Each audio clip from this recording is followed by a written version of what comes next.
everyone, and welcome to Off the Wall.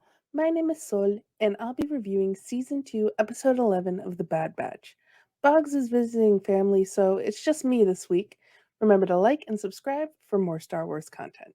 This episode is definitely one of the better episodes of this season, along with the Crosshair episode and the Coruscant episodes.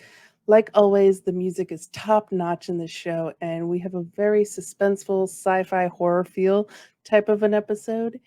So let's get into some spoilers. We have a great cold opening of a destroyed ship with a single trooper running for his life and then being attacked by an unknown creature. This really sets the tone for the episode. We get the return of Nala Se, and she is currently in a cell and refuses to work for the Empire after they destroyed Camino. We also have this really creepy character, Dr. Hemlock, who is very interesting, and I definitely want to see more of him. You also have the Bad Batch telling Sid that they're not too happy with her for not helping with the events that happened in the last two episodes. And she asks them to go on to another mission, which she eventually agrees to share 50-50 of the profits instead of the usual 30%. Um, the thing is, I don't trust Sid, and Sid did not give them a lot of information, literally just the coordinates, no intel. I do not trust Sid, not at all. When the Bad Batch get to the ship, you see the claw marks from the creature that attacked and killed the original members of that ship. You even get the whatever did this wasn't human line, and you have the Bad Batch on edge because there's something out there. Both the Bad Batch and the audience hasn't seen the creature yet, and I love how they did this. It really created the suspense, and like I said earlier, gave those like sci-fi horror feels. On that ship, the Bad Batch find Kaminoan cloning tech, and Omega says that this configuration is different than anything she's seen in Tobocca City. I would be lying if I said I didn't think about Snoke or cloning tech that we saw in The Mandalorian. I was like, ooh, what is this cloning tech?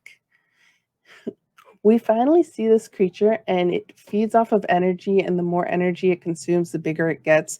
It escapes the ship and heads for the village. The creature does get fairly large. There was even a moment while watching that I was like, Godzilla. And then you get a shit ton, like so many Imperial ships, and it kind of gives the King Kong feel. So, you got a little bit of Godzilla, a little King Kong, a little sci-fi horror in this episode. This creature's hide protects it from blaster fire, but the Imperial ship was able to subdue it with a laser and put it into a tank on their ship. Also, any of the village people who saw this creature are taken by the Empire, and you just kind of know that they're not surviving. Like, they are super dead. From the information Tech was able to acquire, he tells the rest of the Bad Batch that Grandpappy Palps wanted this clone before he ever became Chancellor, let alone Emperor, and that the creature's genetic material has the potential to be weaponized in the hands of the right scientist.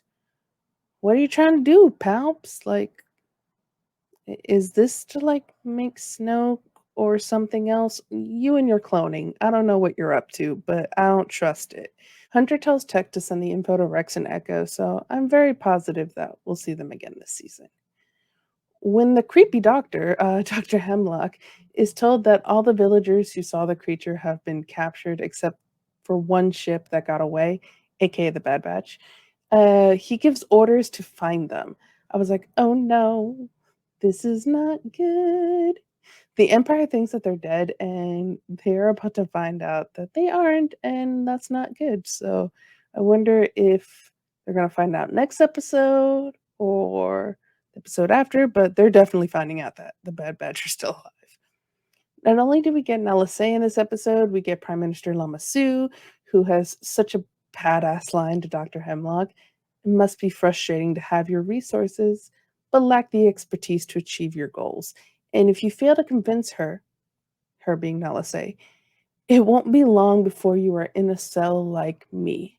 I was like, go off, Lama Su, go off. But then he turns around and betrays Nala Se, saying that in exchange for his freedom, he tells Dr. Hemlock about Omega, saying she's the key to controlling Nala Se, And then I was like, "Never mind, Llama Sue, F you."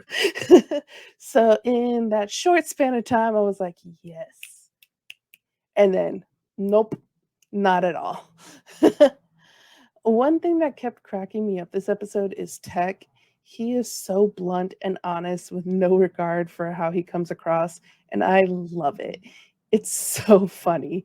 Also, Omega didn't run off somewhere. Boggs and I joked that we both thought she was going to run off to the village, and she didn't. So, growth, growth for Omega there.